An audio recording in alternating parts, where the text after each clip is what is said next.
¡Cállate la boca, vieja!, gritó, con la cara roja y el dedo en ristre, pensando que aquel berrido me encogería otra vez. En ese segundo exacto, mientras todo el mundo en la sala se quedaba en silencio, sentí un alivio helado recorriéndome la espalda, porque lo sabía. Todo estaba siendo grabado, cada palabrota, cada amenaza, cada desprecio. El broche prendido en mi pecho, viejo y sin valor a sus ojos, parpadeaba en silencio, haciendo el trabajo que esperé toda una vida para que comenzara. Mi nombre es Socorro Ramírez Méndez, pero aquí en el interior de Tlaxcala nadie me ha llamado nunca por mi nombre completo. Soy Coco, la vieja de la casa del fondo, la suegra que ya está de más. Tengo 74 años y pasé más de 50 aprendiendo a quedarme callada, a no responder, a fingir que no dolía. Aquel día, sin embargo, no temblé. Me quedé quieta, mirando a mi yerno, mientras por dentro solo pensaba: ahora di todo lo que siempre has dicho a escondidas. Dilo alto, dilo bonito, porque esta vez alguien va a escuchar. Su voz todavía resuena en mis oídos, un trueno seco en un cielo sin nubes, el tipo de sonido que resquebraja las cosas por dentro. Fue el sonido que lo cambió todo.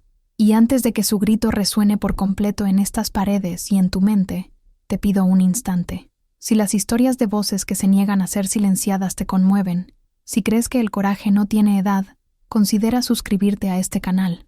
Es una forma sencilla de garantizar que más historias como la mía encuentren un lugar para ser escuchadas y no se pierdan en el ruido del mundo. Ahora, volvamos al sonido que intentó quebrarme, pero que al final me dio la libertad.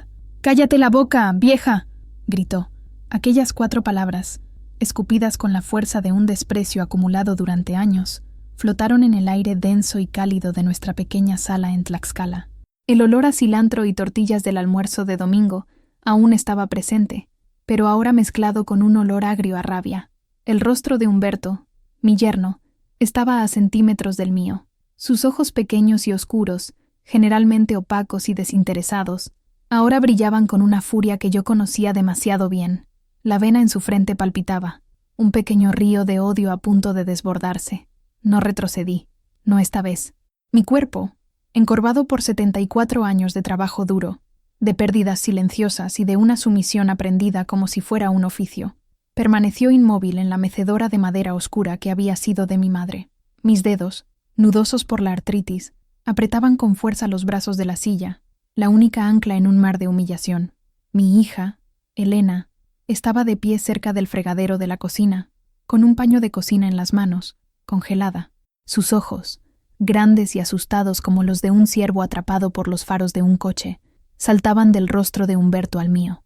Abrió la boca para decir algo, pero no salió ningún sonido. Su silencio era una complicidad antigua, un pacto de miedo que había firmado el día en que se casó con él. Humberto esperaba que me encogiera, esperaba las lágrimas que tantas veces habían llegado, silenciosas e inútiles. Esperaba que bajara la cabeza y murmurara una disculpa por un crimen que no había cometido, el crimen de existir, de respirar el mismo aire que él, de ocupar un espacio en la casa que un día fue enteramente mía. Pero en ese instante, mientras el corazón latía descompasado en mi pecho, una calma fría y cortante se apoderó de mí. Era la calma de quien ya no tiene nada que perder. Sentí el suave peso del broche de plata que llevaba en el cuello de mi vestido de flores. Era una pieza antigua, un poco oxidada, con una imagen desvaída de la Virgen de Guadalupe, una herencia de familia.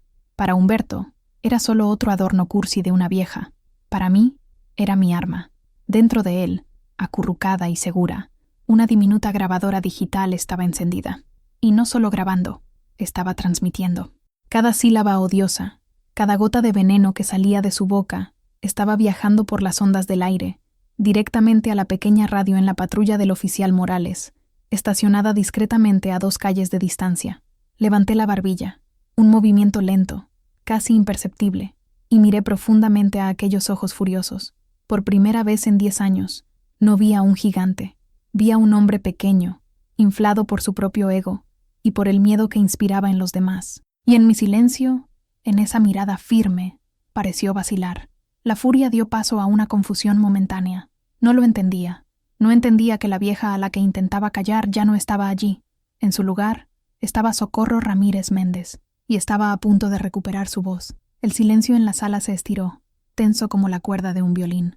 El único sonido era el zumbido de una mosca perezosa cerca de la ventana y el tic-tac del viejo reloj de pared, marcando los segundos para el fin de una era de tiranía y el comienzo de algo que ni siquiera me atrevía a llamar libertad.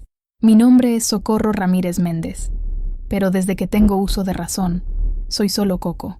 Nací y crecí aquí mismo, en Tlaxcala, el estado más pequeño de México, un lugar donde el tiempo parece ir más despacio y las tradiciones se aferran a la gente como el polvo del campo se pega a la piel.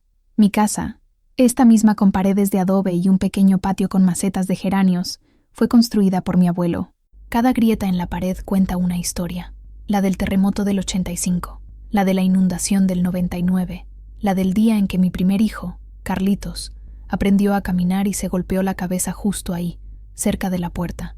Crecí bajo el sol fuerte que dora los campos de maíz, aprendiendo de mi madre los secretos de la cocina y del silencio. Una mujer sabia, decía mientras amasaba la masa para las tortillas, sabe cuándo hablar y, más importante, cuándo callar. En aquella época, en los años 50 y 60, el silencio era la mayor virtud de una mujer. Era señal de respeto, de fuerza, de dignidad. Aprendí la lección tan bien que el silencio se convirtió en mi segunda piel. Me casé con Ricardo a los 18. Era un hombre fuerte, trabajador, pero con un temperamento tan volátil como una tormenta de verano. Su amor era ruidoso, su ira también. Con él, perfeccioné el arte de andar de puntillas, de adivinar su humor por la forma en que cerraba la puerta, de apaciguar su furia con un plato caliente de mole poblano y una sonrisa que no llegaba a mis ojos. Tuvimos 3 hijos: Carlitos, el mayor, y mi puerto seguro; Elena, la del medio, siempre tan delicada y asustadiza; y Mateo, el menor, que partió a la Ciudad de México en busca de una vida que Tlaxcala no podía ofrecerle. Ricardo se fue hace 20 años, llevado por una enfermedad del corazón que lo consumió rápidamente. Quedé viuda a los 54, con una casa que cuidar y una modesta pensión. Por un tiempo, la casa respiró un silencio diferente, un silencio de paz. Carlitos ya estaba casado y vivía en la ciudad vecina de Apizaco. Mateo estaba en la capital. Solo Elena, que nunca tuvo la ambición de irse de casa, se quedó conmigo. Fueron años buenos. El silencio ya no era una armadura, era una manta. Elena y yo teníamos nuestra rutina, cuidábamos el jardín, íbamos a misa los domingos, veíamos las telenovelas por la noche. Me sentía útil, sentía que todavía era la matriarca de esa casa, la dueña de mis ollas, de mi tiempo, de mi vida. Entonces apareció Humberto, y el silencio bueno, el silencio de paz, comenzó a transformarse en otra cosa, un silencio pesado, opresivo, lleno de palabras no dichas y miedos que no tenían nombre. Él llegó y, poco a poco, el aire de mi propia casa se fue volviendo enrarecido, difícil de respirar. La mecedora de mi madre, que siempre había sido mi trono, el lugar desde donde observaba el mundo, comenzó a parecerse más a una jaula, y yo, la mujer que había sobrevivido a un marido difícil, a la escasez y a la soledad, me vi encogiéndome dentro de ella, día tras día, hasta volverme casi invisible. Pero incluso las cosas invisibles ocupan espacio, y el espacio que yo ocupaba, por pequeño que fuera, era demasiado para Humberto. Lo que él no sabía es que, incluso en el silencio más profundo, la mente sigue hablando, observando, registrando, y la mía lo registraba todo. Humberto llegó a Tlaxcala como quien llega por casualidad, un vendedor de repuestos de automóviles de una ciudad más grande, Puebla, que decía estar cansado de la vida ajetreada de la metrópoli. Tenía poco más de 30 años, un bigote bien recortado y una sonrisa que parecía ensayada frente al espejo. Conoció a Elena en el mercado, un sábado por la mañana. A ella se le había caído su bolsa de tomates y él, como un caballero de película antigua, se agachó para ayudarla a recoger cada uno. Cuando Elena me habló de él, sus ojos brillaban de una manera que no había visto en años. Lo describió como encantador, educado, un hombre que sabía tratar a una mujer. Yo, curtida por la vida, sentí una punzada de desconfianza. Los hombres con exceso de azúcar en las palabras suelen tener el corazón amargo, pero quería ver a mi hija feliz. Elena siempre había sido la más frágil de mis hijos, una flor que se marchitaba con facilidad. Merecía un poco de sol. La primera vez que vino a cenar a nuestra casa, trajo un ramo de flores para mí y una caja de chocolates para Elena.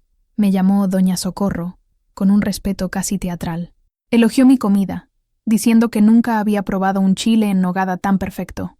Se sentó en la sala, escuchó mis historias sobre el viejo Tlaxcala, con una atención que me sorprendió. Se reía en los momentos adecuados, hacía las preguntas correctas. Era un encantador. Y Elena, mi pobre Elena, era la serpiente hipnotizada por su flauta. ¿No es maravilloso, mamá?, me preguntó esa noche, después de que él se fuera. Es pulcro, hija mía, respondí, eligiendo las palabras con cuidado. Pero un zapato nuevo solo demuestra si aprieta después de una larga caminata. A Elena no le gustó mi metáfora. Me acusó de ser cínica, de no querer su felicidad. Y yo, para no estropear ese brillo raro en su mirada, me callé. Guardé mis dudas en el mismo baúl donde guardaba tantas otras cosas. Salieron durante 6 meses. Humberto era la personificación del yerno perfecto. Arregló el portón que chirriaba, cambió una teja rota, me llevaba y recogía de la iglesia cuando llovía. Pintó un cuadro de seguridad y estabilidad que era todo lo que Elena siempre había soñado. Y yo, viendo a mi hija florecer, empecé a bajar la guardia. Quizás estaba equivocada, quizás él era realmente un buen hombre. Quizás mi desconfianza era solo el fantasma de mi propio matrimonio infeliz. Cuando le pidió matrimonio, en el pequeño kiosco de la plaza central, fue un acontecimiento en nuestra pequeña comunidad. Se arrodilló, pronunció un discurso sobre cómo Elena había traído luz a su vida. Y ella, llorando de alegría, dijo que sí. Decidieron que para ahorrar, vivirían conmigo. La casa es grande, doña Socorro, dijo Humberto, con esa sonrisa impecable. Habrá espacio para todos, y así podré cuidarlas mejor a las dos. La frase sonó como protección, como cuidado. Hoy, sé que sonó como una sentencia. El día en que Humberto se mudó a mi casa, no fue el comienzo de una nueva familia. Fue el comienzo de una ocupación silenciosa. El encantador de serpientes había entrado en la cesta. Y, poco a poco, comenzaría a mostrar su veneno. El cambio no fue abrupto. Fue una erosión lenta, grano a grano, casi imperceptible. Empezó con cosas pequeñas, gestos que podían ser fácilmente interpretados como amabilidad o preocupación. Lo primero que controló fue la televisión. Elena y yo teníamos nuestro ritual sagrado. La telenovela de las 9. Era nuestro momento, una ventana a un mundo de pasiones y dramas que contrastaba con nuestra vida tranquila. En la primera semana después de la boda, Humberto llegó del trabajo, tomó el control remoto y con una sonrisa paternalista dijo: «Ah, ¿estas tonterías otra vez? Veamos algo de verdad, el noticiero, para saber qué pasa en el mundo». Elena me miró, esperando una reacción. Yo solo me encogí de hombros. No valía la pena discutir por una telenovela, pero la noche siguiente fue el fútbol. A la otra, un documental sobre la pesca en Alaska. Nuestra telenovela fue relegada a un eco lejano. Nuestro ritual se rompió. Luego vino el dinero. Yo recibía una pequeña pensión por la muerte de Ricardo. No era mucho, pero pagaba las facturas y me permitía comprar mis ovillos de lana y, de vez en cuando, un dulce en la panadería. Un día, Humberto se sentó a la mesa de la cocina con una pila de papeles y una calculadora. «Doña Socorro», empezó, con su tono de hombre responsable. «Estuve revisando las cuentas de la casa. Ya no tiene que preocuparse por esto. Es demasiado para su cabeza. ¿Por qué no me deja administrar todo? Yo junto su pensión con mi sueldo. Pago todo y les doy a usted y a Elena un dinerito para sus gastos. Es más organizado». Sonaba lógico. Sonaba como un alivio. Yo, que nunca tuve mucho talento para los números, acepté. Le entregué mi tarjeta del banco. Fue como entregar las llaves del castillo.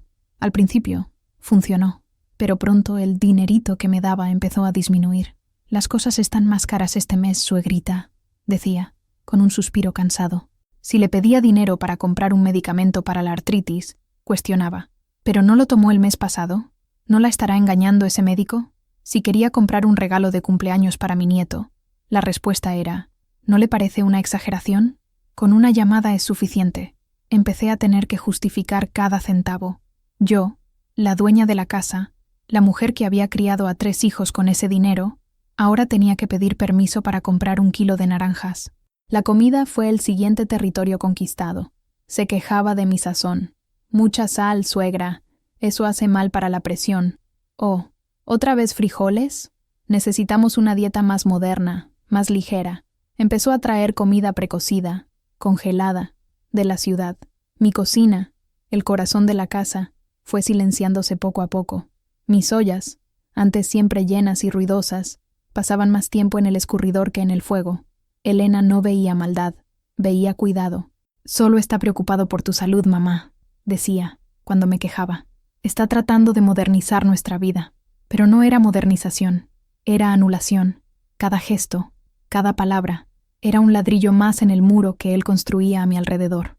No necesitaba gritar ni levantar la mano. Su tiranía era más sutil. Era el suspiro de impaciencia cuando tardaba en caminar. Era la forma en que cambiaba de tema cuando intentaba dar una opinión. Era el apodo, vieja, que comenzó como una broma ocasional y se convirtió en mi identidad dentro de mi propia casa. Estaba siendo borrada, lentamente, de forma metódica, y lo peor de todo era que yo lo estaba permitiendo. El silencio que un día fue mi virtud, ahora era mi prisión. Un día típico en mi casa comenzaba no con el canto del gallo, sino con el sonido del despertador de Humberto, estridente y autoritario, a las 6 de la mañana. Era la señal para que me levantara y preparara el café. No era una orden explícita, sino una expectativa tan arraigada que se había convertido en ley. Si por alguna razón me demoraba un poco más, oía sus pasos pesados en el pasillo y la puerta de la cocina abriéndose con fuerza. El día ya empezó, suegrita. El café no se hace solo. Preparaba el café como a él le gustaba, fuerte y sin azúcar. Ponía la mesa con precisión militar. El pan en la cesta, la mantequilla en el platillo, la mermelada al lado. Si algo estaba fuera de lugar, lo notaba. «El cuchillo está del lado equivocado, doña Socorro. Parece que estamos olvidando los buenos modales». Él se sentaba a la cabecera de la mesa, el lugar que siempre había sido de Ricardo, y leía el periódico mientras comía, ignorando mi presencia y la de Elena. Nosotras dos comíamos en silencio, como dos sombras. La conversación solo comenzaba cuando él quería, y generalmente era un monólogo. Quejas sobre el trabajo, sobre el gobierno, sobre el precio de la gasolina. Nuestras opiniones no eran solicitadas. Después de que él se iba a trabajar, se instalaba un breve período de paz. Era cuando Elena y yo nos mirábamos, una mirada cómplice de alivio, pero era una paz frágil, siempre acechada por la expectativa de su regreso. Durante el día, me ocupaba de la casa, barrer, quitar el polvo, lavar la ropa, tareas que antes me daban un sentido de propósito, ahora parecían el trabajo forzado de una prisionera. Cada rincón que limpiaba, cada plato que lavaba, parecía pertenecerle a él. La hora del almuerzo era tranquila, solo Elena y yo. A veces, intentábamos conversar sobre los viejos tiempos, sobre Carlitos y sus hijos, sobre el clima, pero la sombra de Humberto siempre estaba presente. «Es mejor no usar mucho gas, mamá. Humberto se va a quejar». «O no hagamos ese pastel. Humberto dice que tiene mucho azúcar». Su nombre puntuaba cada decisión, cada pensamiento. La tarde se arrastraba. Me sentaba en mi mecedora, intentando leer o tejer, pero mi mente estaba siempre alerta, como un animal en el bosque, atenta al sonido de su coche llegando. El ruido del motor en la calle era el presagio del cambio en la atmósfera de la casa. El aire se volvía más denso, más pesado. La noche era lo peor. La batalla por el control remoto era solo un síntoma de la enfermedad mayor. Se desparramaba en el sofá, los pies sobre la mesita de centro que había sido de mi abuela, y se burlaba de todo, de los actores de la telenovela, de mis comentarios, de mi tos. «Esa tos de vieja me va a volver loco», decía, sin quitar los ojos de la pantalla. Me retiraba temprano a mi habitación. Era el único lugar donde me sentía parcialmente segura, pero incluso allí podía oírlo, su voz alta, sus risas forzadas. A veces lo oía a él y a Elena discutir en voz baja, o mejor dicho, él hablaba, y ella emitía pequeños sonidos de asentimiento. Acostada en mi cama, en la oscuridad, pensaba en la mujer que había sido, una mujer de opinión fuerte, la columna vertebral de esta familia. ¿Dónde estaba? La buscaba dentro de mí, y solo encontraba una versión descolorida, encogida, con miedo de hacer ruido al respirar. La tiranía de Humberto no estaba en las paredes ni en los muebles, estaba en el aire, y lo respirábamos todos los días, un veneno lento que nos asfixiaba sin dejar marcas visibles. Yo veía el miedo en los ojos de mi hija. Era un miedo antiguo, que conocía bien, el mismo miedo que sentí durante años al lado de Ricardo, pero el miedo de Elena era diferente. Estaba mezclado con una especie de devoción equivocada, una gratitud que la cegaba. Para ella, Humberto era su salvador. Antes de él, Elena vivía una vida pequeña y gris. Nunca fue de muchos amigos, nunca tuvo grandes pasiones. Era una chica bonita pero tímida, que se contentaba con vivir a mi sombra. Humberto llegó y la pintó con colores vibrantes. La llevaba a cenar a restaurantes en Puebla. Le compraba vestidos nuevos. Le decía que era la mujer más inteligente y hermosa que había conocido. Le construyó un pedestal, y Elena tenía tanto miedo de caer que se aferraba a él con todas sus fuerzas, aunque la mano que la sostenía fuera la misma que la aprisionaba. Intenté hablar con ella, muchas veces. Elegía momentos en que estábamos solas, en el patio, regando las plantas. Hija mía, empecé una tarde. ¿No crees que Humberto, a veces, se pasa de la raya? Dejó de regar una maceta de helechos y me miró, con el ceño fruncido. ¿Pasarse de la raya cómo, mamá? La forma en que me habla, a nosotras, el control sobre todo, el dinero, la comida. Eso no es normal, Elena. Suspiró, un suspiro de impaciencia que aprendió de él. Mamá, Humberto es un hombre práctico. Solo está organizando nuestra vida. ¿Qué hay de malo en eso? Antes de él, vivíamos contando los centavos. Ahora nunca nos falta nada. Él trabaja duro por nosotras. Nos falta libertad, hija. Nos falta voz. Son ideas tuyas, dijo, dándome la espalda. Nunca te gustó, desde el principio. Tienes celos porque ahora tengo un hombre que me cuide. La acusación me hirió más que cualquier grosería de Humberto. ¿Celos? Yo, que dediqué mi vida a cuidarla, a querer su felicidad, vi que era inútil. Elena había construido una fortaleza alrededor de la imagen perfecta de su marido, y cualquier palabra mía era vista como un ataque. En otras ocasiones, la veía llorar en silencio en su habitación, después de alguna discusión sofocada con él. Me acercaba, le tocaba el hombro. ¿Qué pasa, mi amor? Nada, mamá. Solo un dolor de cabeza. Mentía, secándose las lágrimas rápidamente. Vivía en una disonancia constante. Lo defendía en público y lloraba en secreto. Su dependencia no era solo financiera, era emocional. Humberto la había convencido de que, sin él, no era nada, que era una mujer afortunada por tener un hombre como él. Y ella lo creyó. La parte más dolorosa era ver mi propio reflejo en ella. Veía a la joven Socorro, que se tragaba las groserías de Ricardo en nombre de la paz en el hogar, en nombre de mantener a la familia unida. Le había enseñado, sin querer, el arte del silencio y la sumisión. Y ahora, mi mal ejemplo florecía como una mala hierba en la vida de mi propia hija. Me di cuenta de que, para salvar a Elena, primero necesitaba salvarme a mí misma. Para que ella abriera los ojos, necesitaba que me viera luchando, que me viera rompiendo el ciclo de silencio que yo misma ayudé a perpetuar. Su ceguera no era maldad, era un síntoma de la enfermedad que se había instalado en nuestra casa, y yo era la única que tenía el antídoto. Solo necesitaba el coraje para usarlo. Las noches eran largas. Acostada en la cama, con la casa sumida en la oscuridad, mi mente viajaba al pasado. Y en una de esas noches, en medio de los recuerdos de sumisión y miedo, un recuerdo diferente emergió, como una brasa olvidada bajo las cenizas. Debía tener unos 35 años. Ricardo había perdido su empleo en la fábrica textil y la desesperación lo había vuelto aún más amargo. El dinero era escaso, la comida estaba racionada. Un día, nuestro vecino, un hombre corpulento y hablador llamado don Julio, vino a cobrar una pequeña deuda que Ricardo había contraído con él en el bar. Ricardo no estaba en casa. Don Julio golpeó la puerta con fuerza. Abrí, con el pequeño Mateo en brazos. «¿Dónde está tu marido?», preguntó, la voz pastosa por la bebida. «Me debe dinero». «No está, don Julio. Vuelva en otro momento, por favor». «No voy a ninguna parte sin mi dinero», dijo, dando un paso hacia el interior de la casa. «Tal vez tengas algo de valor aquí para pagar la deuda». Sus ojos recorrieron mi pequeña sala, codiciosos. En ese momento, el miedo que normalmente me paralizaba se transformó en otra cosa, una furia fría, protectora. Miré la carita asustada de Mateo, luego a ese hombre que invadía mi hogar. «Salga de mi casa», dije. La voz baja, pero firme. Se rió. «¿Y quién va a obligarme? ¿Tú?» No sé de dónde vino la fuerza. Puse a Mateo en el suelo detrás de mí. Tomé la escoba de paja que estaba apoyada en la pared. No era un arma, pero en mi mano, en ese momento, tenía el peso de una. «Dije que salga», repetí, apuntando la punta de la escoba hacia su pecho. «Esta casa es mía. Mis hijos están aquí. Usted no va a dar un paso más. La deuda de mi marido se la cobra a él, en la calle, de hombre a hombre. Aquí dentro, la que manda soy yo. Ahora, salga. Don Julio se quedó mirándome, atónito. Esperaba lágrimas, súplicas. No esperaba resistencia. Vi la sorpresa en sus ojos ser reemplazada por un respeto reacio.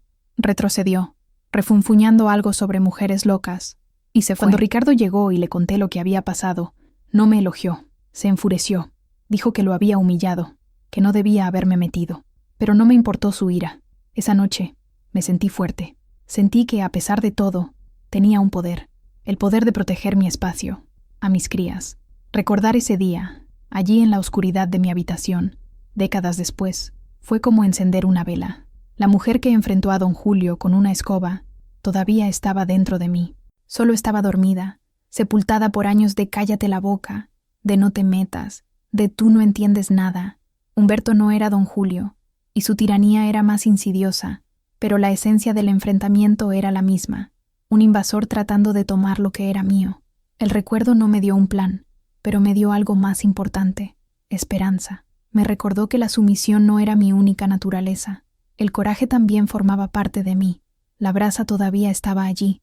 Solo necesitaba un soplo de oxígeno para convertirse en llama. Y el oxígeno estaba en camino. Vendría en la forma de mi nieto menor, el hijo de Carlitos. Mi nieto, Santiago, hijo de Carlitos, era la alegría de mis domingos. Tenía 16 años, la edad en que los chicos viven con un pie en el mundo de los adultos y otro en la infancia.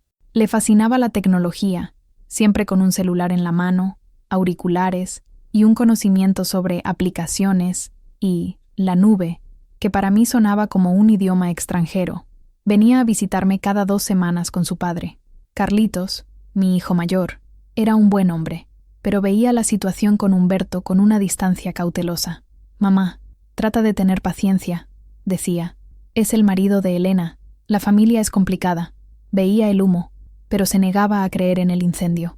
Santiago, sin embargo, tenía ojos más agudos. No decía nada, pero yo veía la forma en que observaba a Humberto. Veía su mandíbula contraerse cuando Humberto me llamaba vieja. Veía su incomodidad cuando Humberto monopolizaba la conversación, tratando a todos como un público para sus opiniones mediocres. En una de esas visitas, mientras Humberto y Carlitos discutían de fútbol en la sala, Santiago vino a ayudarme en la cocina. Yo estaba pelando papas, mis manos un poco temblorosas. «Abuela», dijo en voz baja, «¿el tío Humberto es siempre así contigo?» La pregunta directa me tomó por sorpresa. Dejé de pelar la papa y lo miré. En esos ojos jóvenes vi una preocupación genuina. «¿Así cómo, hijo mío?», pregunté tratando de disimular. «Grosero», dijo sin rodeos. «La trata como si fuera una empleada o una niña». Una lágrima terca se escapó y rodó por mi mejilla arrugada. La sequé rápidamente con el dorso de la mano. «Las cosas son complicadas», murmuré. Se quedó en silencio por un momento, pensando. Luego sacó algo del bolsillo. Era un objeto pequeño, negro, del tamaño de una caja de cerillos. «¿Qué es esto?», pregunté.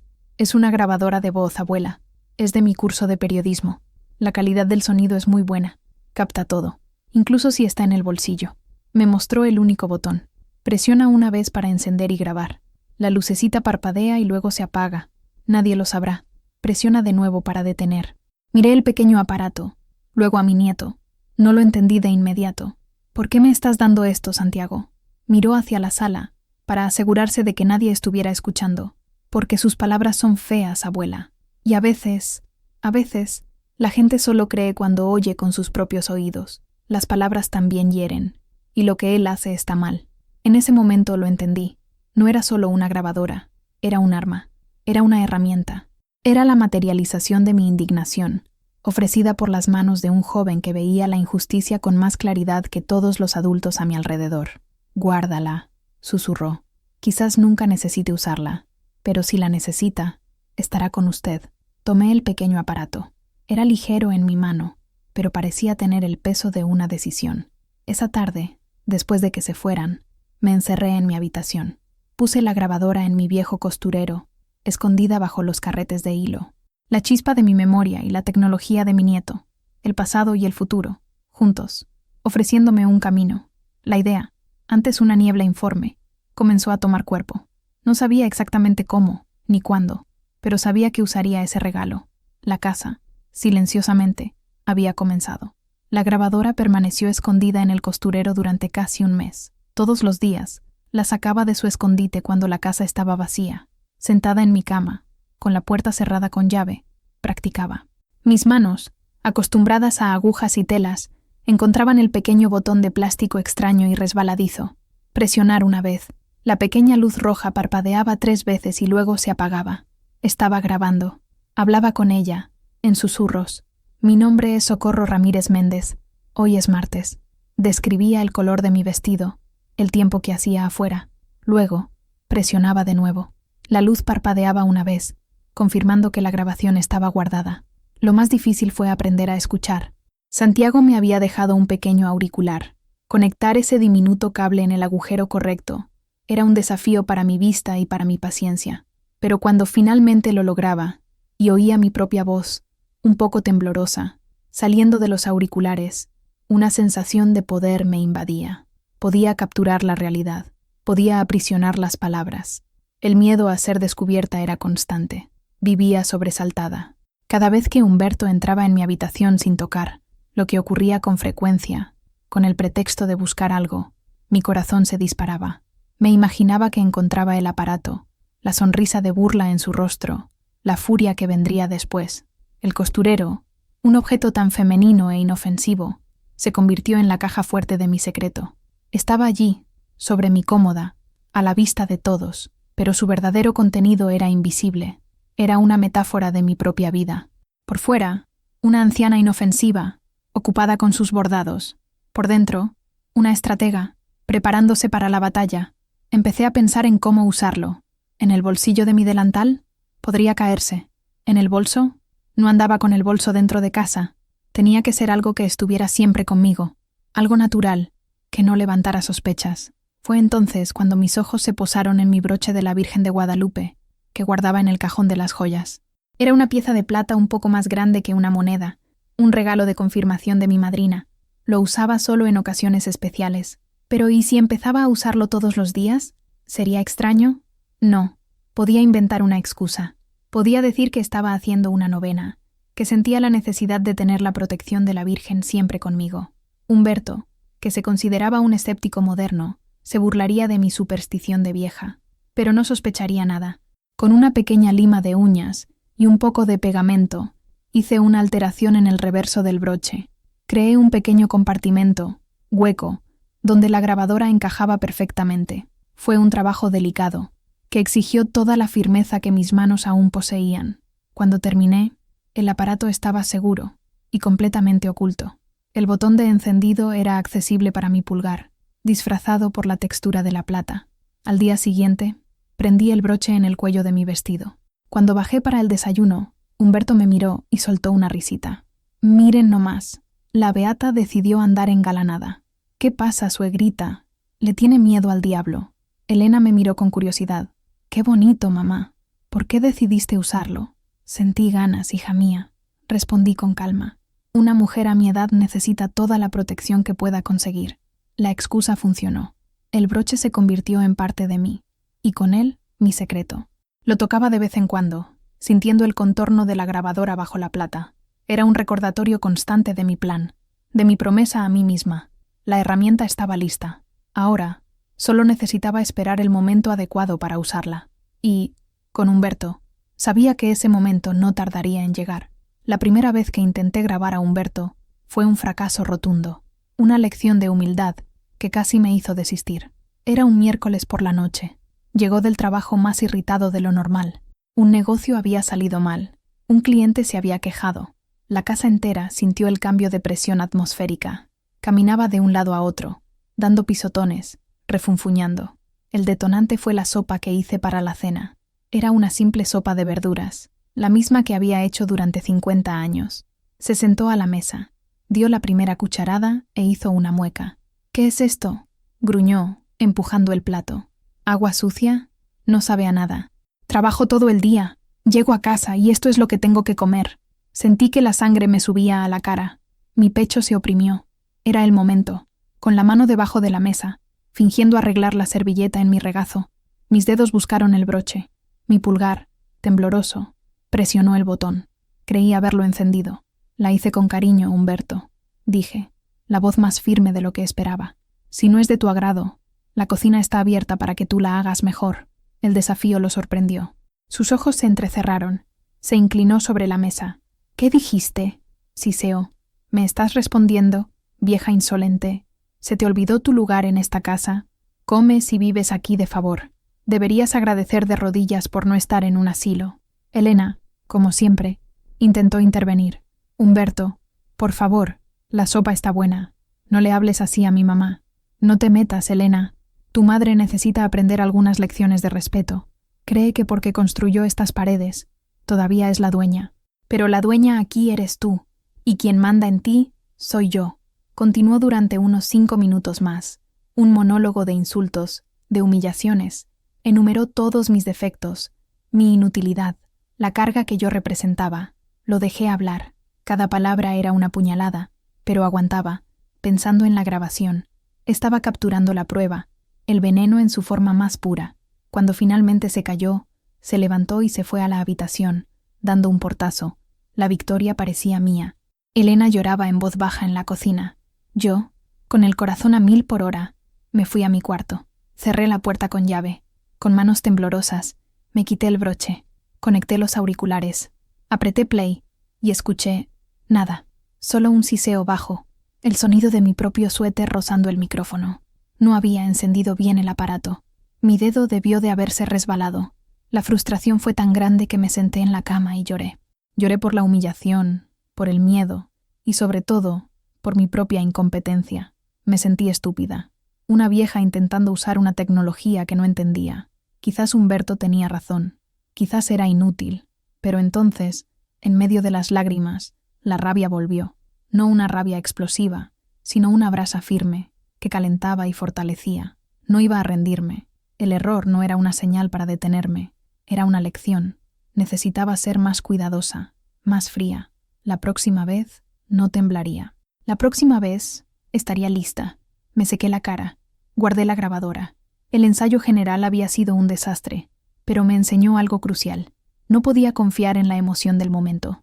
La activación del arma tenía que ser un acto mecánico, ensayado, casi inconsciente. Volví a practicar, una y otra vez, el movimiento de mi pulgar. Encender, apagar, encender, apagar, hasta que se volvió tan natural como respirar. El próximo acto no sería un ensayo, sería el estreno. Mi única confidente, aunque de pocas palabras, era Isabel. Vivía en la casa de enfrente, al otro lado de la calle de adoquines, viuda como yo, pero unos 10 años más joven. Isabel era una mujer de observación aguda y lengua contenida. Pasábamos horas, cada una en su porche, en un diálogo silencioso de asentimientos de cabeza y sonrisas discretas. Isabel tenía el don de ver a través de las fachadas. Veía llegar el coche de Humberto. Veía la luz de nuestra sala encendida hasta tarde. Veía la expresión de Elena cuando iba al mercado. No necesitaba que yo le contara nada. Ella ataba cabos. En una tarde particularmente pesada, después de otra mañana de críticas y suspiros de impaciencia de Humberto, yo estaba en mi porche, podando un geranio que se negaba a florecer. Mis movimientos eran lentos, mecánicos. Me sentía como la planta, marchitándome sin sol. Isabel salió a su porche con una taza de café en la mano. «El día está caluroso, Coco», dijo, su voz tranquila cruzando la calle. «Muy caluroso, Isa», respondí, sin levantar la vista de la planta. Se quedó en silencio un rato, sorbiendo su café. Sus ojos, sin embargo, estaban fijos en mí. «Esa planta necesita más sol», dijo finalmente. «A los geranios no les gusta la sombra. Se marchitan, pierden el color». Dejé lo que estaba haciendo y la miré. No estaba hablando de la planta, no solo de eso. Había un significado más profundo en sus palabras, un mensaje amablemente envuelto en una metáfora de jardinería. «A veces», dije, la voz un poco entrecortada, «no hay cómo huir de la sombra». «Siempre hay», respondió, con una firmeza sorprendente. «A veces solo hay que cambiar la maceta de lugar, o podar las ramas secas que impiden que entre la luz». Aquellas palabras sencillas me golpearon con la fuerza de una revelación. Cambiar la maceta de lugar, podar las ramas secas. Era exactamente lo que necesitaba hacer. Isabel no me ofreció soluciones mágicas, ni me llenó de preguntas indiscretas. Me dio algo mucho más valioso: validación. Ella veía mi sombra, y creía en mi capacidad para encontrar el sol de nuevo. A partir de ese día, nuestras conversaciones de porche se hicieron más frecuentes. Hablábamos de recetas, del tiempo, de las noticias del pueblo, pero, bajo la superficie, había una corriente de entendimiento. «Hice ese pastel de elote que me enseñaste», decía yo. «¿Y qué tal? ¿Le gustó a tu yerno?», preguntaba ella, con una inocencia fingida. «Dijo que tenía mucho azúcar», respondía yo. «Ah», decía ella, moviendo la cabeza. «Algunas personas tienen el paladar amargo, no saben apreciar las cosas dulces». Isabel se convirtió en mi aliada silenciosa. Su presencia en la ventana de enfrente era un recordatorio de que no estaba loca, de que lo que ocurría dentro de mi casa no era normal. Era el testigo externo, el punto de referencia que me impedía perderme por completo en la realidad distorsionada creada por Humberto. Saber que alguien, al otro lado de la calle, estaba de mi parte, me dio una fuerza renovada. No solo estaba luchando por mí misma, estaba luchando por la Coco que Isabel veía, la mujer que todavía era capaz de florecer, si tan solo consiguiera un poco de sol. La conversación sobre el geranio me hizo darme cuenta de que no bastaba con tener la herramienta. Necesitaba tener un plan concreto. Podar las ramas secas requeriría más que una grabación. Requeriría un jardinero con coraje y unas tijeras afiladas. La humillación que selló el destino de Humberto no fue un grito ni un insulto. Fue un acto pequeño, mezquino, pero que reveló la profundidad de su crueldad y el abismo de mi cautiverio. Mi cumpleaños número 75 se acercaba. Era una fecha importante. Mis nietos, los hijos de Carlitos, querían darme una fiesta sorpresa. Santiago, mi cómplice, me contó el plan en secreto por teléfono. La idea era un almuerzo de domingo, aquí en casa, con toda la familia. «Abuela, nosotros llevamos todo», me aseguró. «El pastel, la comida, los regalos. Usted no tiene que preocuparse por nada. Solo necesita convencer al tío Humberto de que acepte». Mi corazón se llenó de una alegría que hacía mucho no sentía. Ver a mi familia reunida, celebrar la vida, era todo lo que quería. Pero la alegría vino acompañada de una ansiedad fría. Tendría que pedirle permiso a Humberto para tener una fiesta en mi propia casa. Elegí el momento con cuidado. Una noche en que parecía estar de buen humor, después de un partido de fútbol que su equipo ganó. «Humberto», empecé, la voz un poco temblorosa. «Mi cumpleaños es el próximo domingo. Carlitos y los chicos querían venir a almorzar aquí, para celebrar». Me miró de arriba abajo, una sonrisa de desdén en los labios. «¿Celebrar qué? ¿Un año más siendo un peso para los demás?». Tragué saliva y continué. «Dijeron que traerán todo. No tendremos ningún gasto, ningún trabajo». Reflexionó por un momento, rascándose la barbilla. «Una fiesta, ¿eh? ¿Y yo qué gano con eso? Tendré que aguantar a tu familia ruidosa todo el día. Es importante para mí, Humberto. Son 75 años». Está bien, cedió, con un gesto de la mano. «Puedes tener tu fiestecita, pero sin mucho desorden». El alivio fue inmenso.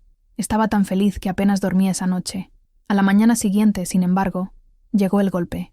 Estaba en la cocina cuando él entró, ya vestido para el trabajo.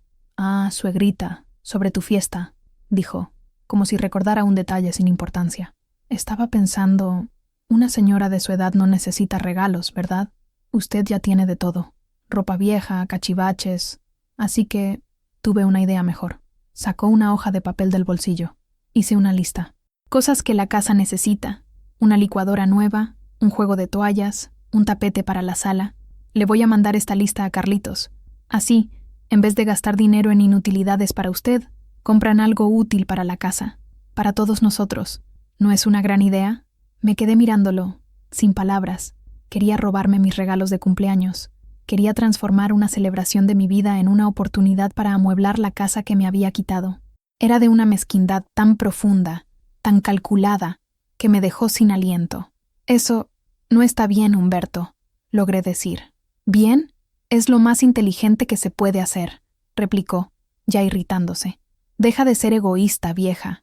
Piensa un poco en la familia, en el bien de todos». Dejó el papel sobre la mesa y salió, dando un portazo. Tomé la lista. Licuadora, marca X. Juego de toallas, color beige. Cada artículo era un clavo en mi ataúd. Esa fue la gota que derramó el vaso. Ya no se trataba de mí, de mi humillación diaria. Se trataba de mi dignidad, de mi lugar en el mundo y en mi propia familia. No solo quería silenciarme, quería borrarme, convertirme en un fantasma cuya única función era servir de pretexto para sus propios deseos. En ese momento, la decisión estaba tomada. La grabadora no se usaría para vengarme, se usaría para buscar justicia. Ya no iba a recolectar pruebas solamente, iba a ir a la policía. El miedo, que había sido mi compañero durante tanto tiempo, dio paso a una determinación fría como el acero. Me había subestimado por última vez. La fiesta de cumpleaños sería, de hecho, una celebración. La celebración de mi liberación. Ir a la policía no era una decisión sencilla. En un pueblo pequeño como Tlaxcala, todo el mundo se conoce. La comisaría era un lugar que solo frecuentaba para renovar documentos, un lugar de hombres serios y problemas que no parecían ser los míos. ¿Qué diría? ¿Mi yerno es malo conmigo? Se reirían en mi cara. Dirían que era un problema de familia, para resolverlo en casa. Necesitaba a alguien que me escuchara. Y entonces me acordé del oficial Javier Morales. Morales no era un policía cualquiera. Era hijo de una amiga de la infancia, un muchacho al que vi crecer. Tenía unos 40 años, un rostro bondadoso y una manera tranquila que inspiraba confianza. A diferencia de muchos, había salido de Tlaxcala para estudiar en la capital y luego regresó, trayendo consigo una mentalidad más moderna, menos atada a las viejas costumbres. Lo veía a veces en misa, siempre saludando a los mayores con respeto. Pasé 2 días armándome de valor. Finalmente, un viernes por la mañana, cuando Humberto estaba en el trabajo y Elena había ido al mercado, salí de casa. Le dije a Elena que iba a la farmacia. En lugar de eso, caminé, con el corazón latiendo fuerte, hasta la pequeña comisaría en el centro del pueblo. Entré y pedí hablar con el oficial Morales. La recepcionista, una chica joven, me miró con curiosidad, pero lo llamó. Apareció desde una oficina en la parte de atrás, con expresión de sorpresa al verme. «Doña Coco, ¿usted por aquí? ¿Pasó algo? ¿Su familia está bien?» «Mi familia está bien, Javier. El problema soy yo», dije, la voz más baja de lo que pretendía. «¿Podemos hablar en un lugar privado?» Se dio cuenta de la seriedad en mi tono. Me guió a una pequeña sala de interrogatorios, fría e impersonal. Me ofreció un vaso de agua. «Dígame, doña Coco, soy todo oídos». Y hablé. Hablé durante casi 1 hora. Empecé desde el principio, desde la llegada de Humberto, el control sutil, la erosión de mi autoridad. Le conté sobre el dinero, la comida, la televisión, los insultos velados y los abiertos. Le conté sobre el apodo «vieja», sobre la forma en que me aislaba, sobre el miedo de Elena. Y por último, le conté sobre la lista de regalos de cumpleaños. Morales me escuchó en silencio, sin interrumpir. Su rostro, antes amigable, se fue tornando serio y preocupado. Tomaba notas en un bloc. Cuando terminé, un silencio pesado flotó en la sala. «Doña Coco», dijo finalmente, «lo que usted está describiendo tiene un nombre. Es abuso. Abuso psicológico, emocional y financiero. Es un delito, tan grave como una agresión física». Escuchar eso, de una autoridad, fue una validación inmensa. No estaba loca, no estaba exagerando. Pero ¿cómo probarlo, Javier? Es su palabra contra la mía. Y Elena, ella no va a testificar contra su marido. Fue entonces cuando revelé mi secreto. Me quité el broche del vestido. Abrí el compartimento y le mostré la pequeña grabadora. Sus ojos se abrieron como platos. Tomó el aparato con cuidado, como si fuera una joya rara. Esto lo cambia todo, doña Coco», dijo, con un nuevo respeto en su voz. «Esto es una prueba». En ese momento, la dinámica cambió. Ya no era una anciana quejumbrosa. Era una testigo, una colaboradora de la justicia. «¿Qué hago ahora?», pregunté. Morales pensó por un momento. Una grabación de un incidente aislado es buena, pero lo que necesitamos es algo irrefutable, algo que muestre el patrón de abuso. Idealmente, algo que podamos escuchar en tiempo real, para que podamos actuar de inmediato. Me explicó la posibilidad de usar la grabadora para una transmisión en vivo. Tenía un equipo en la comisaría que podría sintonizar la frecuencia del pequeño aparato, si estábamos lo suficientemente cerca. «Es arriesgado, doña Coco», advirtió. «Usted tendría que provocarlo. Tendría que estar preparada para lo que él pueda decir o hacer». «Estoy preparada», dije. Y por primera vez en mucho tiempo, mi voz no tembló. He vivido 10 años de provocaciones. Ahora es mi turno. El plan comenzó a formarse allí, en esa sala fría. Ya no era solo mi lucha, era una operación. El oficial Morales, con su conocimiento de la ley, y yo, con mi conocimiento del enemigo. La justicia, que parecía algo tan lejano y abstracto, de repente tenía un rostro, un nombre y un plan de acción. Salí de la comisaría ese día, no ya como una víctima, sino como una agente de mi propia liberación. Pasamos la semana siguiente planeando cada detalle. El oficial Morales fue discreto, pero eficiente. Nos encontramos 2 veces más, en lugares neutros, un banco de la plaza, la sacristía de la iglesia después de la misa de la mañana. Me dio un celular sencillo, de prepago. Es para emergencias, y para avisarme cuando sea el momento, me instruyó. El plan era simple en su concepción, pero complejo en su ejecución. El escenario sería el almuerzo de domingo, la supuesta fiesta de mi cumpleaños. Era el día en que la tensión en la casa estaría en su punto más álgido. Carlitos y su familia estarían presentes, lo que obligaría a Humberto a mantener las apariencias por un tiempo, pero también lo dejaría más irritado, sintiendo su territorio invadido. Él va a explotar en algún momento, doña Coco. Es su naturaleza, dijo Morales. Tenemos que estar listos cuando suceda. Morales y una mujer policía, la oficial Reyes, estarían en una patrulla sin distintivos, estacionada en una calle cercana, monitoreando la transmisión de mi broche. La grabadora que Santiago me había dado tenía una función de transmisión de corto alcance que Morales logró configurar con su equipo. El sonido será nuestra señal, explicó. Tan pronto como escuchemos el abuso verbal de forma clara e inequívoca, entraremos. No antes. Necesitamos que el delito ocurra para justificar nuestra entrada. Mi parte era la más difícil. Tenía que ser el cebo. Tenía que crear una situación que llevara a Humberto al límite, sin que nadie, ni siquiera Carlitos o Elena, se diera cuenta de lo que estaba haciendo. El detonante tiene que ser algo que parezca trivial, sugerí. Él odia cuando lo contradigo en público. Lo ve como una afrenta a su autoridad. Decidimos que el momento ideal sería después del almuerzo. La familia estaría relajada. La guardia de Humberto estaría baja. El tema sería el futuro de la casa. Era su punto más sensible. Voy a mencionar que, con mi edad, quizás sea hora de pensar en poner la casa a nombre de los 3 hijos, en partes iguales, le dije a Morales. Él silbó bajo. Eso es como picar a un oso con una vara corta, doña Coco. Exactamente, respondí. La víspera del domingo, un miedo helado intentó instalarse en mi corazón. ¿Y si algo salía mal? ¿Y si Humberto se daba cuenta? ¿Y si Elena se ponía en mi contra para siempre? Las dudas eran como buitres sobrevolando. Para calmarlos, me senté en mi mecedora y tomé mi tejido. El movimiento rítmico de las agujas siempre me ha calmado, y mientras tejía, no pensaba en el miedo. Pensaba en la mujer que enfrentó a don Julio con una escoba. Pensaba en la sonrisa de Isabel desde el otro lado de la calle. Pensaba en la voz preocupada de Santiago al darme la grabadora. No estaba haciendo esto por odio o venganza. El odio corroe el alma, y la mía ya estaba muy desgastada. Lo estaba haciendo por algo mucho más fundamental, por el derecho a existir en paz en mi propia casa, por el derecho a ser socorro, y no solo la vieja. La mañana del domingo me desperté antes del amanecer. Me puse mi mejor vestido, uno azul con pequeñas flores blancas. Me arreglé el cabello con cuidado. Y por último, tomé el broche de plata. Estaba frío al tacto. Lo prendí en el cuello del vestido, sobre mi corazón. La trampa estaba montada. El cazador y la presa eran la misma persona, y estaba lista para lo que viniera. El domingo amaneció con un cielo despejado y un sol que prometía un día caluroso. La casa, sin embargo, parecía retener una frialdad, una tensión que ni los rayos de sol que entraban por la ventana lograban disipar. Carlitos, su esposa y mis 2 nietos llegaron alrededor del mediodía. La casa se llenó de un ruido alegre, de risas y abrazos. Por un momento, pareció un domingo familiar normal. Santiago me dio un abrazo fuerte y me susurró al oído: «Feliz cumpleaños, abuela. Estás hermosa y valiente». Él lo sabía. No sabía los detalles del plan, pero sabía que ese día era diferente.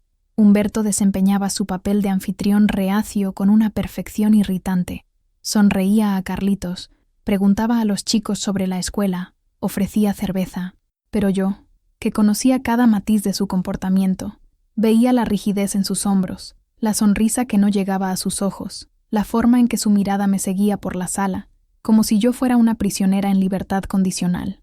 Elena, la pobre, flotaba por la casa en un estado de negación feliz. Estaba radiante por tener a la familia reunida, ajena a la tormenta que se formaba bajo la superficie tranquila.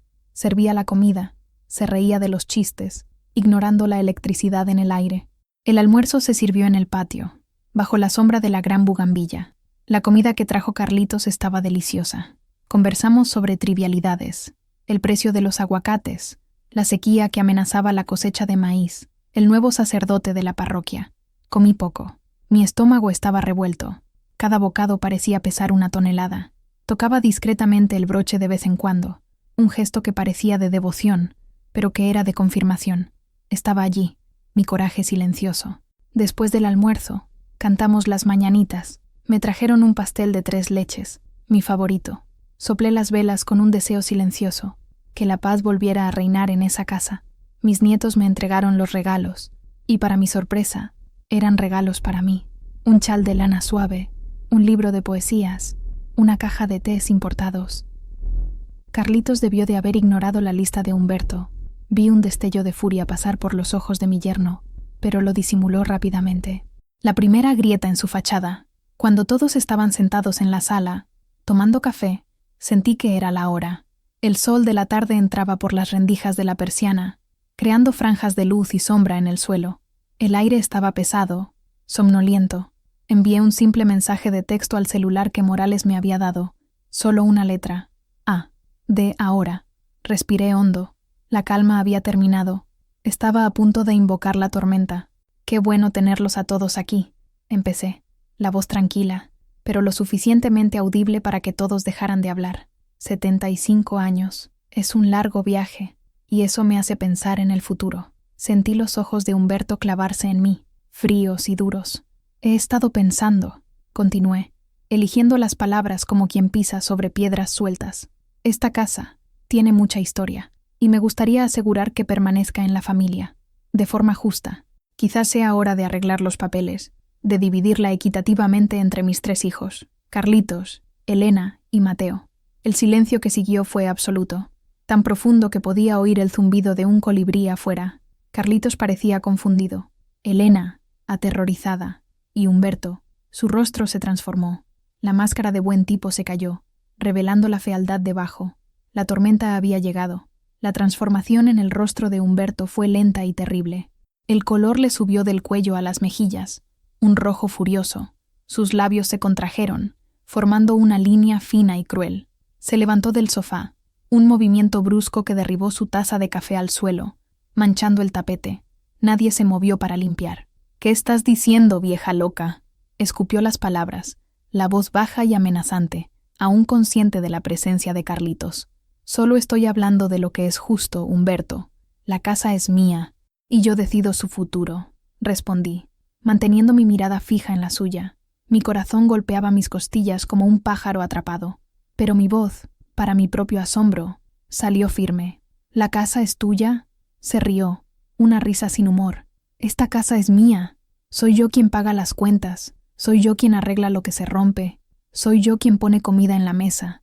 Tú eres solo un peso muerto que tengo la caridad de albergar». Carlitos se levantó. «Humberto, cálmate. No le hables así a mi madre». «No te metas donde no te llaman, Carlitos». Humberto se volvió hacia él, con el dedo en ristre. «Vienes aquí 1 vez al mes. Actúas como el hijo del año, y luego vuelves a tu vida cómoda. No sabes cómo es tener que aguantar a esta mujer todos los días. Sus manías, sus quejas, su inutilidad». A estas alturas, Elena ya lloraba, con las manos cubriéndole el rostro. «Paren, por favor, paren».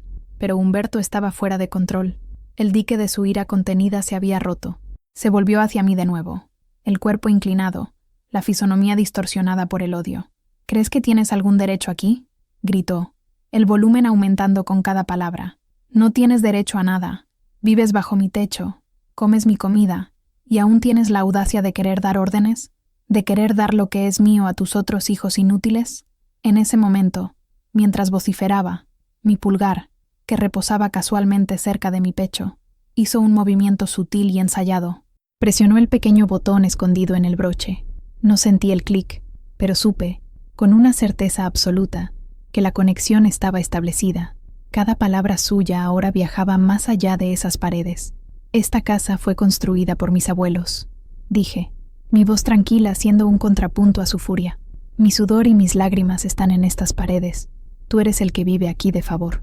La verdad de mi afirmación lo golpeó como una bofetada. Era un hecho que no podía negar, y eso lo enfureció aún más. Dio un paso hacia mí, el cuerpo tenso. Santiago se movió instintivamente, colocándose parcialmente frente a mí, y entonces lo dijo, la frase que sellaría su destino, la frase que resonaría en la sala de transmisión de la policía y en mi memoria para siempre. Con el rostro contorsionado, la saliva volando de su boca, apuntó el dedo hacia mí y bramó, con toda la fuerza de sus pulmones: «Cállate la boca, vieja». El grito flotó en el aire, vibrante, horrendo, y en el silencio que siguió, un silencio conmocionado y pesado, no sentí miedo. Sentí el sonido de la puerta de mi jaula abriéndose con un estruendo. Simplemente lo miré, el broche de la Virgen de Guadalupe brillando suavemente a la luz de la tarde, capturando no solo el sonido, sino el momento exacto de mi liberación. El tiempo pareció detenerse, y entonces escuchamos 2 golpes firmes, autoritarios, en la puerta principal. Los golpes en la puerta sonaron como un trueno, rompiendo el hechizo de horror que se había instalado en la sala. Todos se giraron en dirección al sonido, los rostros una mezcla de sorpresa y confusión. Todos, excepto yo. Yo los esperaba. Humberto fue el primero en recuperarse. La furia en su rostro dio paso a una irritación confusa. ¿Quién será el imbécil que viene a molestar en domingo?, refunfuñó, pasándose la mano por el cabello, tratando de recomponerse. Caminó hacia la puerta y la abrió bruscamente. Parados en el umbral, recortados contra la luz fuerte de la tarde, estaban el oficial Morales y la oficial Reyes. Llevaban sus uniformes impecables. Su presencia allí, tan oficial, tan inesperada, succionó todo el aire de la sala. «Buenas tardes», dijo Morales, la voz tranquila, pero cargada de autoridad. «¿Humberto Garza?» Humberto parpadeó, sorprendido. «Sí, soy yo. ¿Qué pasó? ¿Algún problema?» Intentó forzar una sonrisa, el viejo encanto volviendo como un reflejo condicionado. «Recibimos una denuncia de alteración del orden y abuso verbal proveniente de esta residencia», dijo Morales, su mirada pasando por Humberto y posándose en mí por un breve instante. «Vinimos a averiguar». El rostro de Humberto palideció. «¿Denuncia? Debe haber algún error. Todo está bien por aquí. Solo estamos teniendo una reunión familiar». «No nos pareció una reunión familiar muy pacífica, señor Garza», dijo la oficial Reyes, su voz firme. «Oímos los gritos desde la calle». Era una mentira protocolaria, pero eficaz. En ese momento, me levanté de mi mecedora. Todos los ojos se volvieron hacia mí. Caminé lentamente, con la dignidad que me quedaba, hasta la puerta. «No hay ningún error, oficial», dije, mi voz clara y sin temblor. «La denuncia es verdadera, y yo soy la víctima». La confesión flotó en el aire, irrefutable. Elena soltó un sollozo audible. Carlitos miraba de mí a Humberto, la comprensión finalmente amaneciendo en su rostro. Santiago me miraba con una admiración que me calentó el alma. Humberto tartamudeó. «¿Qué? La vieja está senil. No sabe lo que dice. Es su cumpleaños. Bebió un poco». «No he bebido una gota de alcohol, Humberto», lo interrumpí. «Y mi mente nunca ha estado tan lúcida». Me volví hacia Morales. «Quiero presentar una denuncia formal contra mi yerno por años de abuso psicológico, emocional y financiero. Y tengo pruebas». Con un movimiento deliberado, desprendí el broche de mi vestido y se lo entregué al oficial Morales. «La prueba está aquí. Y usted, oficial, acaba de escuchar la más reciente, en vivo». Humberto miró el broche en la mano del policía, luego a mí. La comprensión de lo que había sucedido lo golpeó como un rayo. La sangre desapareció de su rostro, dejándolo con una palidez cadavérica. El tirano, el hombre que gritaba y controlaba, de repente pareció pequeño, patético. Abrió la boca, pero no salió ningún sonido. Por primera vez, Humberto Garza estaba sin palabras. «Señor Garza», dijo Morales, el tono ahora formal y frío, «le pido que nos acompañe a la comisaría para prestar declaración». El mundo que Humberto construyó basado en el miedo y la intimidación se derrumbó allí, en la puerta de mi casa, bajo el sol caliente de Tlaxcala. Y yo, la vieja que intentó callar, observé todo en un silencio victorioso. El viaje a la comisaría fue surrealista. Fui en la patrulla con la oficial Reyes, quien me trató con una amabilidad y un respeto que me eran extraños. Humberto fue en otra, con Morales. Por la ventana, veía pasar las calles familiares de Tlaxcala, pero era como si las viera por primera vez con ojos libres. En la comisaría, me llevaron de nuevo a esa pequeña sala, pero esta vez no parecía fría e intimidante. Parecía un santuario. Me ofrecieron café y un pan dulce. Lo rechacé. No necesitaba nada, solo mi voz. Pasé las 2 horas siguientes con un escribano, un hombre de mediana edad con gafas y un aire paciente. Me pidió que le contara todo, desde el principio, y le conté. Las palabras, atrapadas durante tanto tiempo, salieron en un torrente, no con ira o histeria, sino con una claridad y una precisión que me sorprendieron. Narré la llegada de Humberto, el control de la televisión, la toma de mis finanzas, la crítica a mi comida, los insultos disfrazados de broma. Di fechas, ejemplos, detalles. Recordé conversaciones enteras, miradas, gestos de desprecio. La memoria, que creía que me estaba fallando con la edad, resultó ser una aliada fiel. Cada humillación, cada lágrima tragada, estaba almacenada, catalogada, esperando ser expuesta. El escribano tecleaba rápidamente, sus uñas golpeando el teclado, transformando mis recuerdos dolorosos en un documento oficial, un testimonio legal. Mientras hablaba, sentía que un peso increíble se levantaba de mis hombros, un peso que ni siquiera sabía que llevaba. Cada frase dicha era una piedra menos en mi equipaje. Hablar del abuso, nombrarlo, describirlo a un testigo imparcial, era como encender una luz en un sótano oscuro y mohoso. Los monstruos, cuando se exponen, se encogen. La grabación del broche fue escuchada por Morales y por su superior. No necesité escucharla de nuevo. Las palabras ya estaban grabadas a fuego en mi mente, pero saber que otros las escuchaban, que la verdad estaba desnuda y cruda para quien quisiera oír, era la confirmación final. Cuando terminé mi declaración, el escribano imprimió varias páginas y me pidió que las leyera y firmara. Leer mi propia historia, escrita en un lenguaje formal, fue una experiencia poderosa. Ya no eran solo los lamentos de una vieja, era un hecho. Estaba documentado.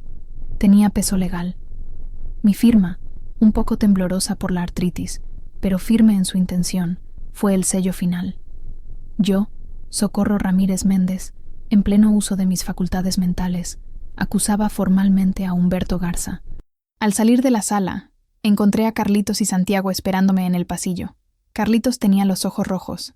Me abrazó, un abrazo fuerte, lleno de un remordimiento silencioso.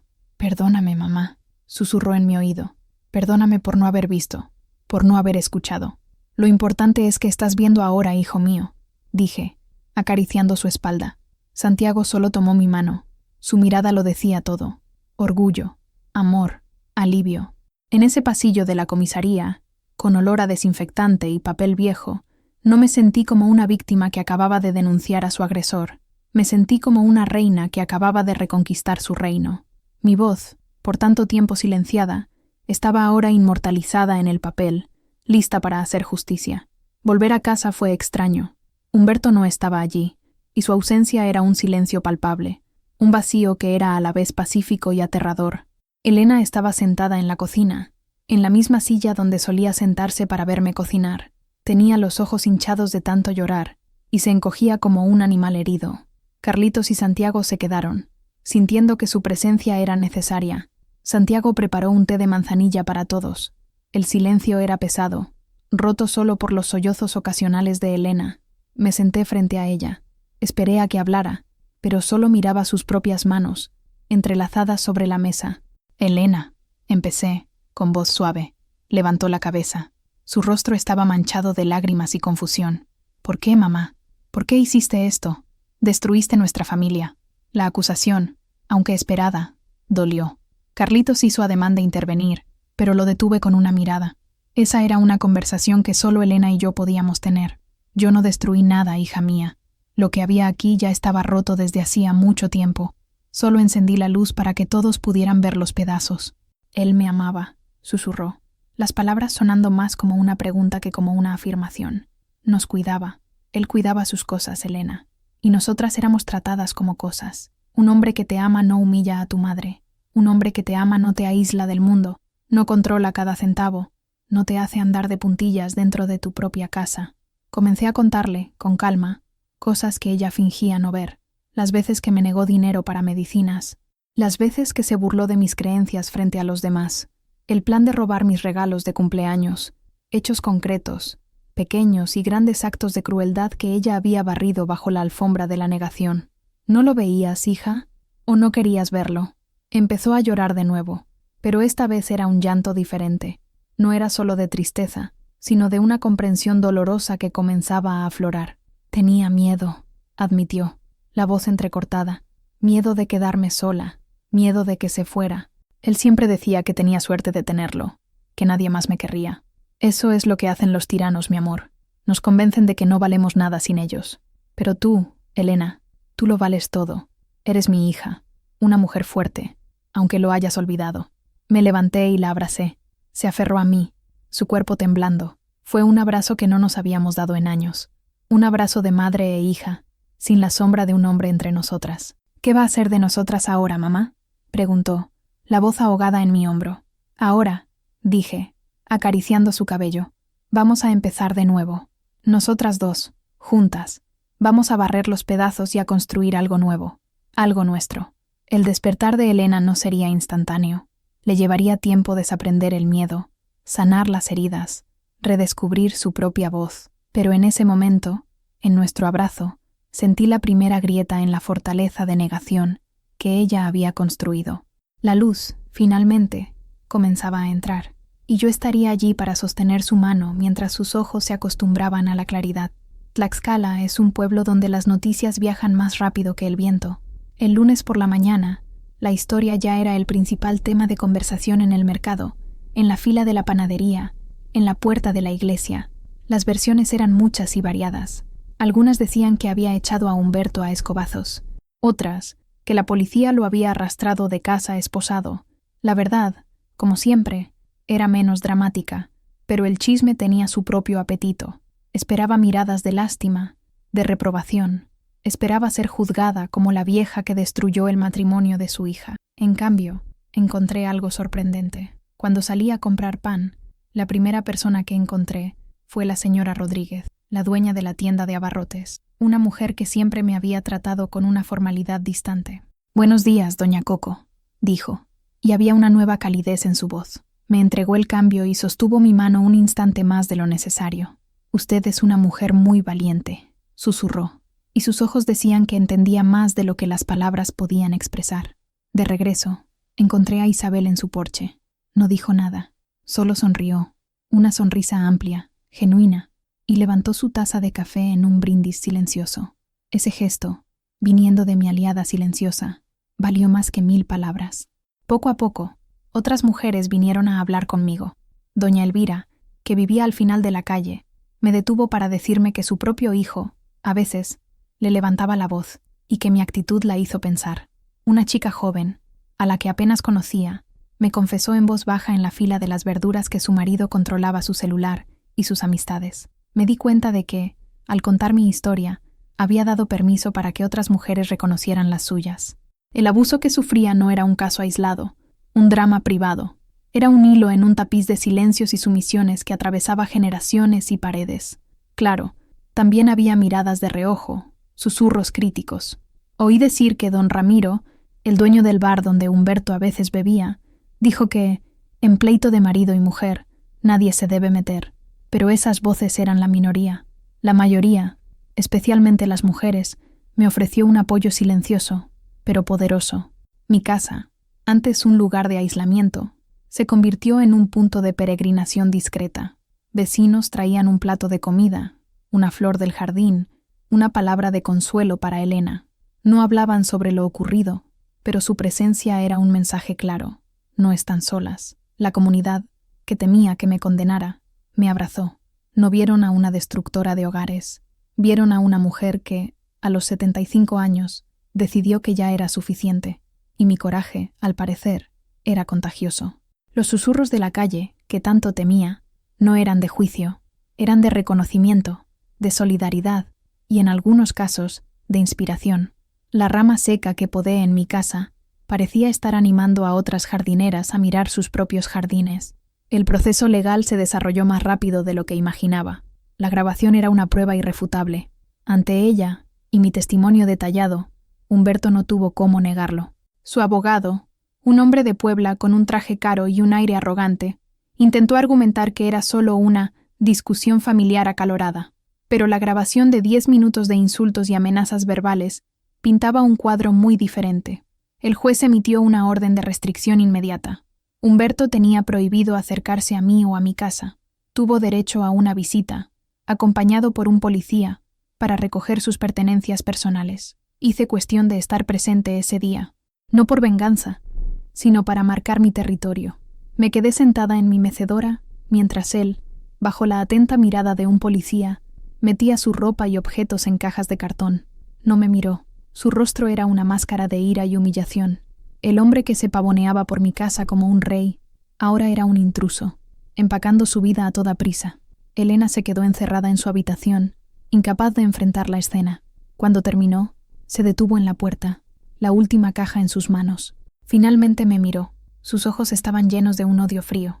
«Te vas a arrepentir de esto, vieja», siseó. Lo miré sin miedo. «Ya me arrepentí, Humberto. Me arrepentí de haber tardado tanto». Se fue. El sonido de la puerta cerrándose tras él fue el sonido más dulce que escuché en 10 años.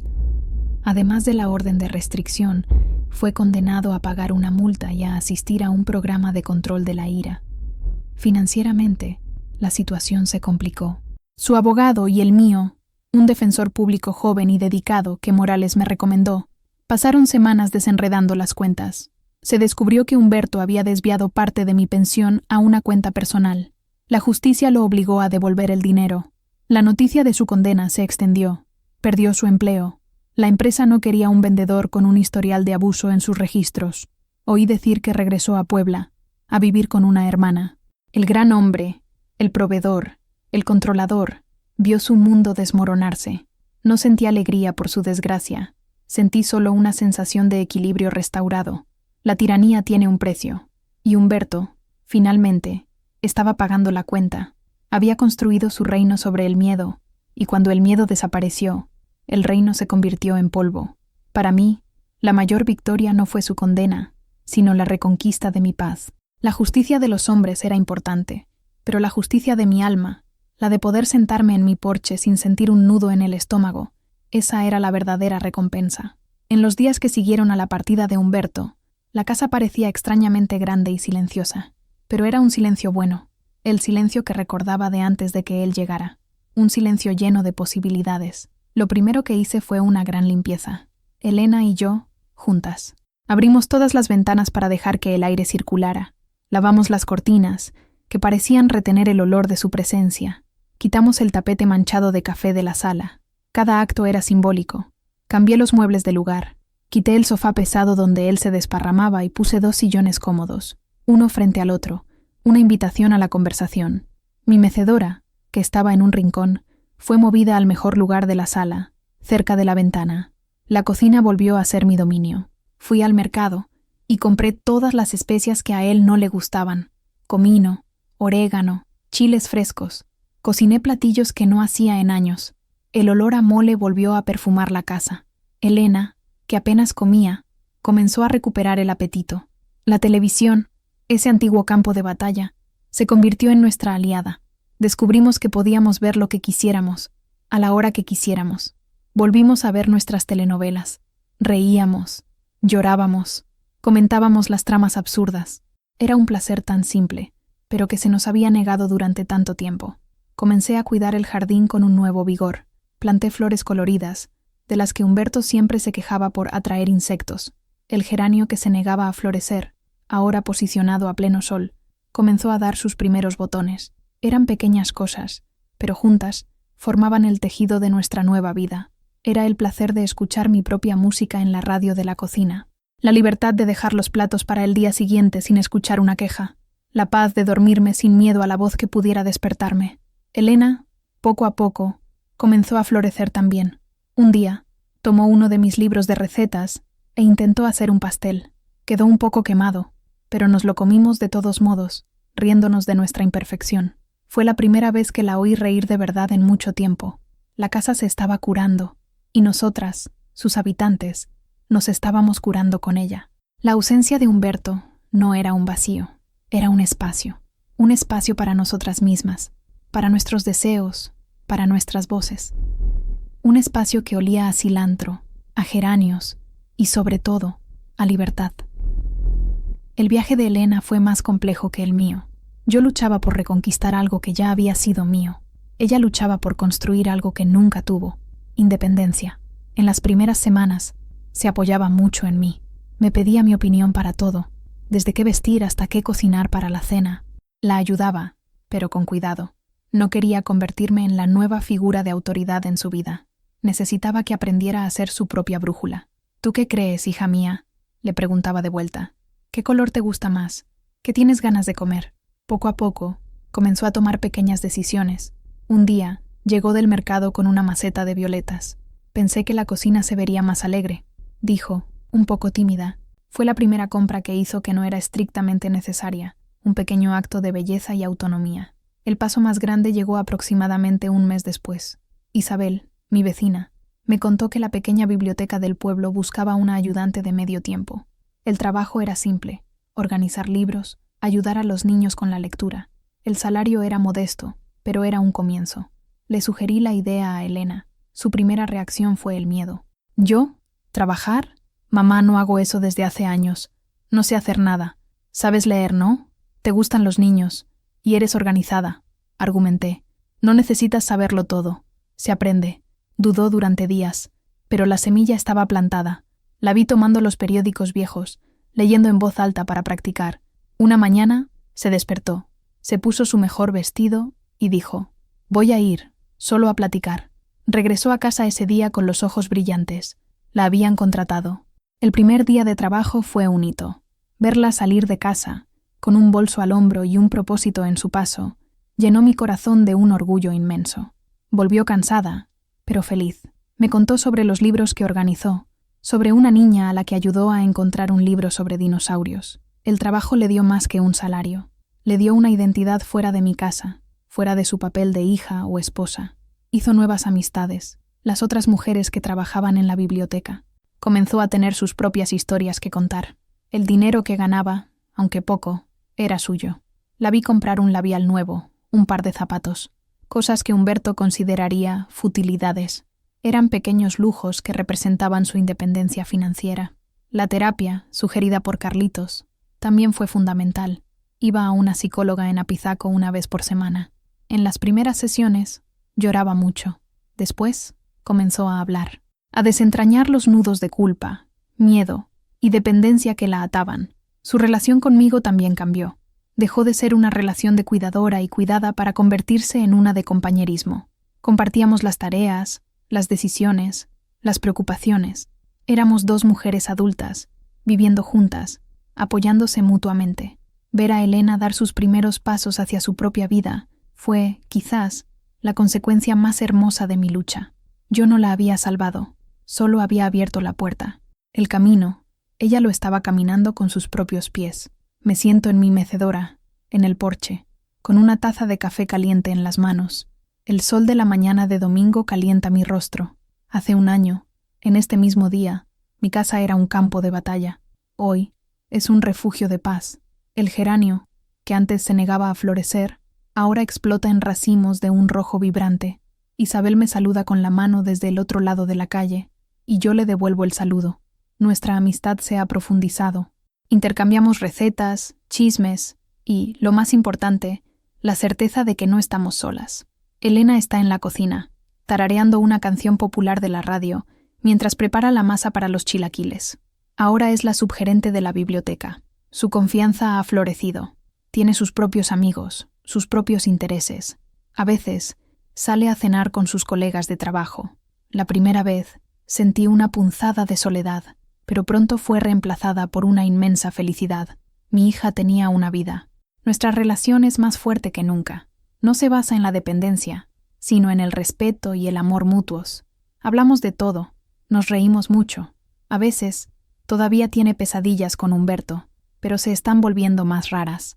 Ahora sabe que su fuerza no proviene de un hombre, sino de dentro de ella misma. Carlitos y su familia nos visitan con más frecuencia. Las visitas ya no son tensas, ya no hay necesidad de andar de puntillas. Son encuentros alegres, ruidosos, llenos de vida. Santiago está terminando la preparatoria y quiere estudiar Derecho. Quiero defender a personas como usted, abuela, me dijo. Mi corazón casi explotó de orgullo. En cuanto a Humberto, las noticias que llegan son escasas. Dicen que vive una vida amarga en Puebla, saltando de un empleo a otro. Nunca más intentó ponerse en contacto. Es un fantasma. un recuerdo de un tiempo oscuro que parece pertenecer a otra vida. El broche de la Virgen de Guadalupe está guardado en mi joyero. Ya no necesito usarlo como un arma, pero de vez en cuando lo tomo. Siento el peso de la plata en mi mano y recuerdo a la mujer asustada que era, y la fuerza que encontré cuando decidí que merecía más. La casa respira, las paredes, que antes presenciaron tantos susurros y gritos, ahora resuenan con risas. El aire ya no está pesado de miedo, sino ligero con la promesa de días tranquilos. No he rejuvenecido, mis huesos todavía duelen, mis arrugas son más profundas, pero mi alma está más ligera. Aprendí, en la última etapa de mi vida, la lección más importante de todas. El silencio puede ser una prisión, pero la voz, una vez encontrada, es una llave que puede abrir cualquier puerta. Y la puerta de mi casa, ahora, está abierta no al miedo, sino al sol, a la vida, al futuro. El sol se está poniendo, pintando el cielo de Tlaxcala con tonos de naranja y rosa. El aire de la noche trae consigo el olor a jazmín del jardín de la vecina y el sonido lejano de niños jugando en la calle. Continúo aquí, en mi mecedora, mi trono reconquistado. El viaje fue largo y difícil. Durante mucho tiempo, pensé que mi historia terminaría en silencio, como la de tantas otras mujeres de mi generación. Una nota a pie de página en la vida de un hombre, una sombra dentro de la propia casa. Pero la vida, a veces, nos sorprende con un último capítulo que no esperábamos.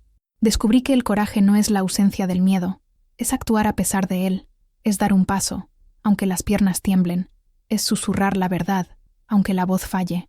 Mi susurro, amplificado por un pequeño pedazo de tecnología, se convirtió en un grito que la justicia no pudo ignorar. Mi historia, ahora, es mía. No es la historia de la esposa de Ricardo, de la madre de Elena o de la suegra de Humberto. Es la historia de Socorro Ramírez Méndez, una mujer que, a los 75 años, aprendió a podar las ramas secas para dejar que entrara el sol, y quizás, al escuchar mi voz resonando a través del tiempo y la distancia, encuentres un pedazo de tu propia fuerza. Quizás recuerdes que nunca es demasiado tarde para cambiar la maceta de lugar, para reclamar tu espacio en el mundo, para exigir el derecho a ser escuchado. Las jaulas más fuertes no están hechas de hierro, sino de silencio y miedo, y la llave, muchas veces, está en nuestra propia garganta. Mi voz encontró su camino, y si mi historia te conmovió de alguna manera, si sentiste el calor del sol de Tlaxcala o el peso del silencio que un día me oprimió, cuéntamelo en los comentarios. Cada historia compartida es una luz más en el mundo. Deja tu me gusta, como quien enciende una vela por el coraje de tantos que luchan por ser escuchados. Y si aún no lo has hecho, suscríbete al canal, para que otras voces, que quizás todavía esperan en la oscuridad, puedan encontrar su camino hacia la luz e inspirarnos a todos. Gracias por escucharme.